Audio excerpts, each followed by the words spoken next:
Assalamualaikum warahmatullahi wabarakatuh. Waalaikumsalam warahmatullahi wabarakatuh. Innal hamdalillah nahmaduhu wa nasta'inuhu wa nastaghfiruh wa billahi min shururi anfusina wa min sayyiati a'malina man yahdihillahu fala mudilla lahu wa man yudlil fala hadiya lahu. Allahumma shalli wa sallim ala sayyidina Muhammad wa ala ali sayyidina Muhammad.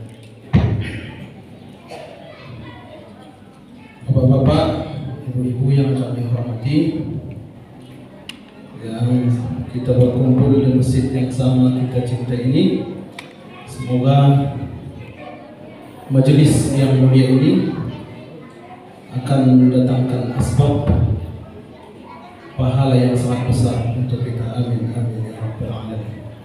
Jadi untuk malam hari yang berbahagia ini, kami hadirkan sebuah kitab tentang fiqh, Hasyiah I'anatul Talibin, Fathul Mu'in. Jadi dalam mazhab Syafi'i itu ada buku rujukan, buku referensi. Jadi kalau mengambil hukum tak boleh misalnya ini halal ini haram, ditanya mana referensinya. Maka salah satu referensi hukum di Imam Asy-Syafi'i, mazhab Asy-Syafi'i, buku Hasyiah I'anatul Talibin. Ini ada 4 jilid, ini jilid kedua. Dan insyaallah malam hari yang berbahagia ini coba kita membahas sunnah puasa. Jadi dalam kehidupan ini kita pengen bukan sekedar puasa, sahur, berbuka, selesai kewajiban, tidak. Kita pengen bahwasanya kita mengamalkan sunnah Rasulullah SAW. Di mana sunnah Rasulullah dari kita bangun tidur sudah diatur. Bahkan mohon maaf sampai kita ke kamar mandi, ke WC itu ada aturannya. Dan Rasulullah SAW kadang kita tidak mengkajinya, kadang kita tidak mengikutinya. Maka untuk malam hari yang berbahagia ini coba kita baca sunnah puasa. Bismillahirrahmanirrahim. Qala mu'allifu Al-Allamah Al-Bakar Uthman Muhammad Shatta' Al-Dimyati Al-Bakri rahimahullah wa nafa'na bi'ulumihi fid darain amin. Wa sunna li sha'imi Ramadan wa ghayrihi tasahhar wa ta'khiruhu ma lam yaqa' fi syak. Jadi sunnah puasa yang pertama itu kata muallif kitab bahwasanya kita itu sahur. Kenapa? Ada hadis Rasulullah sallallahu alaihi wasallam. Apa kata Rasulullah sallallahu alaihi wasallam? Tasahharu fa inna fis suhur atau fis sahur barakah. Bersahurlah kalian, maka pada sahur itu ada barakah. Jadi kalau kita ngaji kitab, fa inna fis sahur boleh, fa inna fis suhur boleh. Ketika dibaca fa inna fis sahur berarti makanannya, sesungguhnya di makanan itu ada barakah. Sehingga kita kalau makan puasa jadi kuat. Kalau dibaca fa inna fis suhur, perbuatan kita sahur itu barokah. Barokah di sini maknanya menjadi pahala. Dua-duanya boleh. Jadi sahur itu dalam hadis yang lain Rasulullah sallallahu alaihi wasallam bersabda, la yazalun nas bi khairin ma ajjalul fitrah wa akharus sahur. Senantiasa manusia itu dalam kebaikan ketika mereka menyegerakan berbuka dan mengakhirkan sahur. Itu kata Rasulullah SAW. Jadi menjadi pertanyaan, sahur itu kapan waktunya? Jadi ada orang kadang jam 10 dia makan nasi goreng, atau jam 11 makan misalnya pecel lele, saya sudah sahur. Oh, itu belum sahur. Karena apa? Sahur itu di dalam kitab ini disebutkan yadkhulu waqtuhu binisfil lail. Jadi jam 12 malam sampai sebelum fajar itu baru sahur. Berarti jam 11, setengah 12 sebelum itu tidak dinamakan sahur. Jadi kalau dia makan habis isya, saya sahur dulu katanya habis isya. itu belum dia makan sahur, berarti dia belum mendapat kesunnahan. Tapi seandainya dia makan jam 1 malam, jam 2, itu sudah dinamakan sahur dan sudah mendapat kesunnahan yang dianjurkan oleh Rasulullah SAW. Tapi yang lebih sunnah mengakhirkan sahur. Kita kan sering mendengar, bapak-bapak, ibu-ibu yang kami muliakan, kita sering mendengar sunnah mengakhirkan sahur. Mengakhirkannya waktunya kapan? Nah, ini yang menjadi pertanyaan. Mengakhirkannya itu waktunya kira-kira kapan? Di dalam hadis ini disebutkan, tasaharna ma Rasulillah sallallahu alaihi wasallam, thumma qumna ila salati wa kana qadaru ma bainahuma 50 ayah.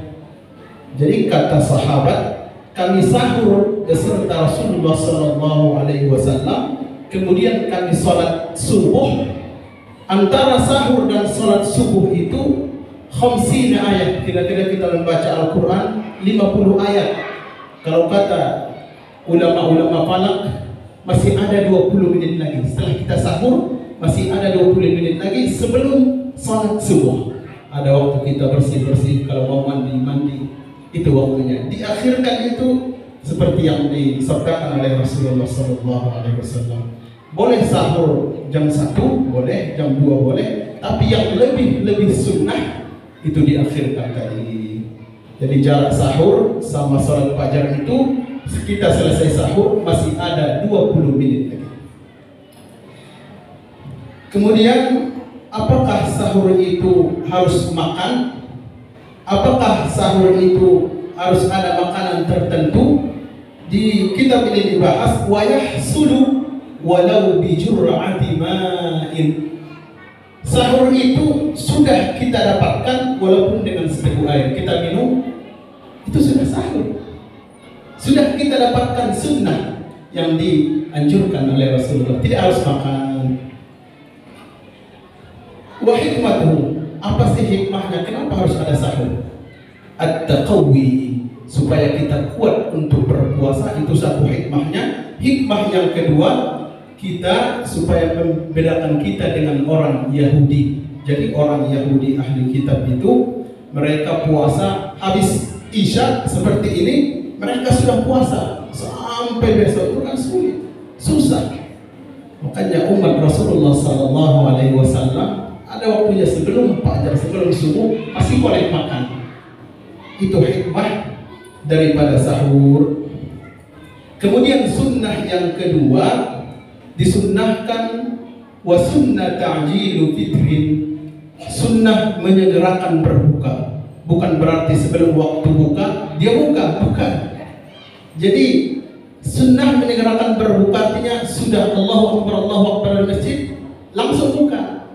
Ada kadang orang, nanti aja setelah saya azan, nanti aja, semakin lama kan semakin banyak pahalanya kan? Tidak, justru semakin kamu mundur itu ada kemakruhan. Makanya di dalam usul fikih, ketika kita tidak melaksanakan kesunahan, maka lawannya makruh, maka akan jadi makruh. Ketika kita tidak melaksanakan kewajiban, lawannya haram. Jadi disunahkan segera berbuka. Misalnya muazzin berbuka dulu, minum air dulu seteguk, atau makan tamar dulu, kemudian azan. Disunahkan.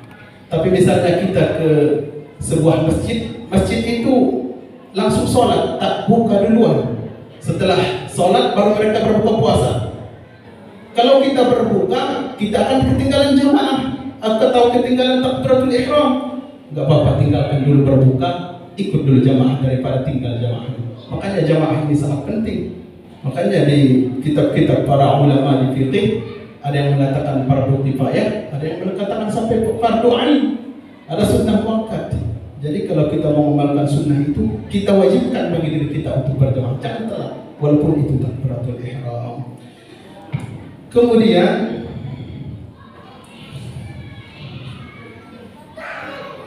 bukaannya itu apa yang disunnahkan?